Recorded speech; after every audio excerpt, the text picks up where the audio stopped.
ইসলামে ব্যাঙ মারা নিষিদ্ধ, এর পেছনে রয়েছে স্পষ্ট ইসলামিক নির্দেশনা এবং এর একটি গুরুত্বপূর্ণ কারণও রয়েছে।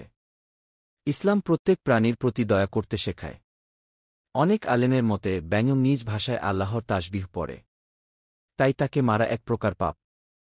রাসূলুল্লাহ সাল্লাল্লাহু আলাইহি ওয়াসাল্লাম বলেন, একজন চিকিৎসককে জিজ্ঞাসা করা হল, সে কি চিকিৎসার উদ্দেশ্যে ব্যাঙ ব্যবহার করতে পারে? তিনি রাসূল সাল্লাল্লাহু আলাইহি ওয়াসাল্লাম বললেন, না, তাকে হত্যা করো না। সুনান আবু দাউদ হাদিস ৫২৬৯। হজরত ইব্রাহিম আলাইহি ওয়াসাল্লাম আল্লাহর একমাত্রত্বের দাওয়াত দিতেন। তিনি নিজের কওমের মূর্তি ভেঙে ফেলেছিলেন এবং বলেছিলেন, তোমাদের উপাস্য কিছুই করতে পারে না। এতে রাজা নিমরুদ এবং তার অনুচরেরা রেগে গিয়ে সিদ্ধান্ত নেয়, ইব্রাহিমকে আগুনে ফেলে দাও। তারা বিশাল আগুন জ্বালায় এবং তাকে গুলতি দিয়ে সেই আগুনে নিক্ষেপ করে।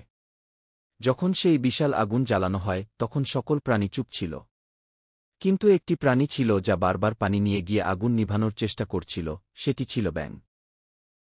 ব্যাঙ তার সামান্য ক্ষমতা অনুযায়ী বারবার মুখে বা শরীরে পানি নিয়ে গিয়ে আগুনের দিকে ছুঁড়ে মারছিল, যেন আগুন নিভে যায়।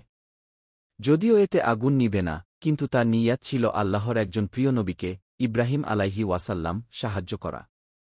ব্যাঙ জানত সে আগুন নেভাতে পারবে না, তবুও চেষ্টা করেছিল।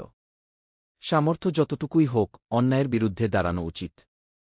ব্যাঙের এই কাজ প্রমাণ করে, ছোট প্রাণীর মধ্যেও বিশাল ঈমান ও দয়ালু হৃদয় থাকতে পারে। ব্যাঙের সেই সামান্য চেষ্টাও আল্লাহর কাছে গুরুত্বপূর্ণ।